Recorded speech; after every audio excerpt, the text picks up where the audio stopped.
মাওয়া ঘাটে ইলিশের লেজ ভর্তা পছন্দ না এমন মানুষ খুঁজে পাওয়া যাবে না। তো আজ সেই রেসিপিটাই আপনাদের মাঝে শেয়ার করব। আসসালামু আলাইকুম, কেমন আছেন সবাই? তো আজ মাওয়া ঘাটের ইলিশের লেজ ভর্তার সেই গোপন রেসিপিটা আপনাদের মাঝে শেয়ার করব। তো আপনারা দেখতেই পাচ্ছেন যে এখানে ইলিশের লেজ গুলোকে ভেজে তারপরে একটা এটাকে কি বলে যে থেতনি নাকি যেটা হোক, এটা দিয়ে সুন্দরভাবে আগে ওনারা পিষে নিচ্ছে সুন্দরভাবে। অনেকক্ষণ ধরে ওনারা এটাকে সুন্দর করে থেতলিয়ে নিবে, এবং আমি জানি না আমরা থেতলানো বা থেতলিয়ে নেওয়া বলি, আপনারা কে কী নামে চেনেন বা জানেন জানি না। তো যাই হোক, যদি ভুল হয়ে থাকে ক্ষমা করবেন, আর যেটা সঠিক শুদ্ধ উচ্চারণ অবশ্যই আমাকে জানাবেন। আর এখানে মাছগুলো থেতলানো হয়ে যাওয়ার পর এখান থেকে যত কাটা আছে সব বেছে নিচ্ছে, আর এখানে শুকনা মরিচ, লবণ, তেল যা যা লাগে।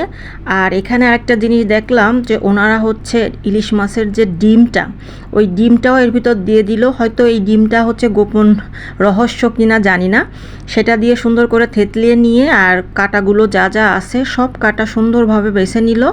আর এখন এর ভিতরে এক এক করে পেঁয়াজ কুচি, তারপর ধনিয়া পাতা কুচি, তারপরে আরও অনেক কিছু অ্যাড করবে। তো এটা দিয়ে আবার সুন্দর করে থেতলিয়ে নিল। আমরা বাসাতে এত ট্রাই করি, বাট ওনাদের মতো সুন্দর হয় না। অনেকবার আমি বাসাতে ট্রাই করছি এইভাবে লেজ ভর্তা করার জন্য, কিন্তু কখনোই ওনাদের মতো মজা হয়। আর অনেকেই এভাবে ট্রাই করে, বাট ওনাদের মতো হয় না। তো সেই জন্য আজ এই রেসিপিটা সম্পূর্ণভাবে আপনাদের মাঝে আমি তুলে ধরলাম। তো দেখেন, এইভাবে পেঁয়াজ ধনিয়া পাতা দিয়েও আবার থেতলায় নিচ্ছে, আর কাটাগুলো কিন্তু সবই বেছে নিচ্ছে। আর কাটা বাছা কিন্তু অনেক কষ্টের একটা ব্যাপার, কারণ ইলিশ মাছের লেজে অনেক কাটা থাকে, এটা আপনারা সবাই জানেন। তো এভাবে সুন্দর করে অনেকক্ষণ ধরে ওনারা থেতলিয়ে নিচ্ছে, আর আমি পাশে দাঁড়িয়ে দেখছিলাম যে এইভাবে নেওয়ার জন্য হয়তো বা মজা হয়। আমরা তো আসলে কখনো পেঁয়াজ ধনিয়া পাতা যেভাবে থেতলাই নি না, ওনারা যেভাবে নিচ্ছে। আর তারপরে দেখেন যে ইলিশ মাছ ভাজার যে তেল, ওই গরম তেল এনে এর ভিতর দিয়ে দিল। এটাও একটা টিপস আমি মনে করি, গোপন রহস্য, যে ইলিশ মাছের যে ভাজার যে তেলটা সরিষার তেল, ওই গরম তেল এনে এর ভিতর দিয়ে দিল। দিয়ে এবার সুন্দর করে এটাকে মাখিয়ে নিচ্ছে। আর এর ভিতরে আপনার দিয়ে দিল শুকনা মরিচ গুঁড়ি, যেটা আপনাদের দেখালাম আগে, ওইটা অ্যাড করছে, লবণ অ্যাড করছে, সরিষার তেল অ্যাড করবে একটু পরে। আর এগুলো সব দিয়ে আবার থেতলে নিচ্ছে। যত পিষা যাবে তত জিনিসটা বেশি ভালো হবে, এটাকে পিষাও বলে।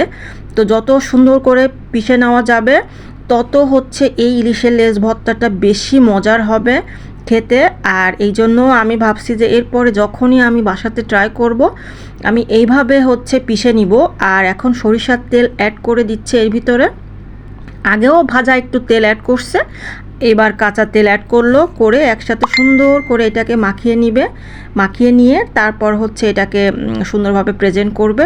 তো আপনাদের কাছে এই যে ইলিশ মাছের লেজ ভর্তার রেসিপিটা কেমন লাগলো অবশ্যই কমেন্টস করে জানাবেন। যদি ভালো লেগে থাকে অবশ্যই একটা শেয়ার দিবেন। আর আজকের মতো তাহলে এখানে আমি আপনাদের কাছ থেকে বিদায় নিচ্ছি। আল্লাহ হাফেজ, সবাই ভালো থাকবে।